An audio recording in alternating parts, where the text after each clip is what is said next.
95% of my goal is simply to try to understand this animal. I think that's what excites me the most. I think right now, the thing I'm most excited about is this lobster cam thing. That's going to be very cool. I'm a very visual person, and being able to see what they're seeing while they're down there, I think is going to give us a lot of insight into their behavior. He's the kind of person you'll sit down, he'll be watching television, like, what if we could watch what the lobster's doing? And then he'll write this grant, I kind of want to, watch lobsters underwater. And then, he'll hand it off to his grad students and be like, I think we can do it.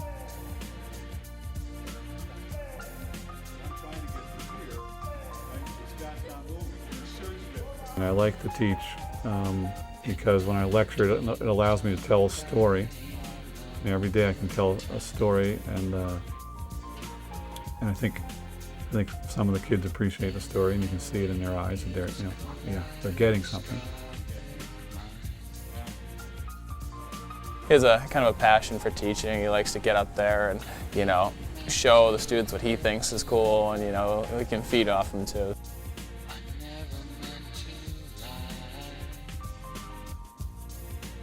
I think most of my personal fun satisfaction doing physical science, whether it's out diving or whether it's doing an electrophysiology experiment or something like that, where I see a problem, I figure out how to solve it, I have an idea and it works. That's probably the best feeling,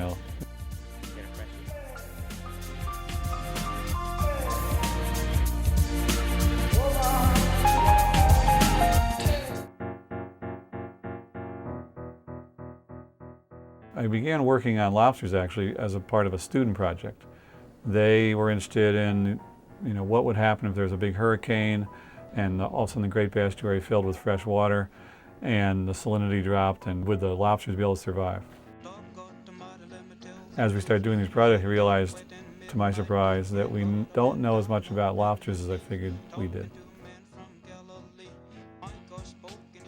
If wind wasn't working here, I guarantee you wouldn't see the same stuff done. I remember a couple of times I'd go and just be like, all right, I just have a quick question to run by you. And I was like, we're doing it this way, right? He's like, yeah, we're doing it that way.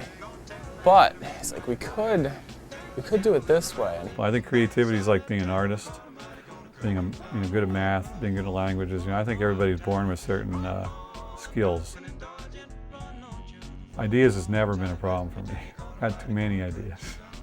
The problem is, figuring out which ones are good and which ones are bad. I've worked on a couple projects with Win, which is the good thing about Win is he always has new ideas and new projects going on. Now he's looking a little bit into how traps work. We've always thought that we can get a good idea of what lobster density is based on what we pull up in the trap, and Win showed with his lobster television that's not true at all. The first version of LTV had sensors in the hoops that the lobsters enter the trap through. And every time the lobsters came into the trap, it would activate a video recorder. And we picked up the first trap and we downloaded the data and we looked at it. Turns out that in the first 2 hours, the whole thing filled up with crabs. So all we got is videos of crabs for 2 hours. We said, okay, let's start from scratch. We'll build our own system. We'll just put a time-lapse camera on there and get rid of the sensors. Some people go to church just to signify, trying to make a date with a neighbor.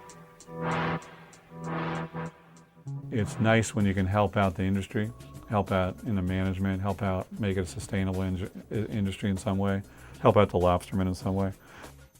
I think that's one place where my scientific understanding, the data I provide, can help the managers come up with the right regulations.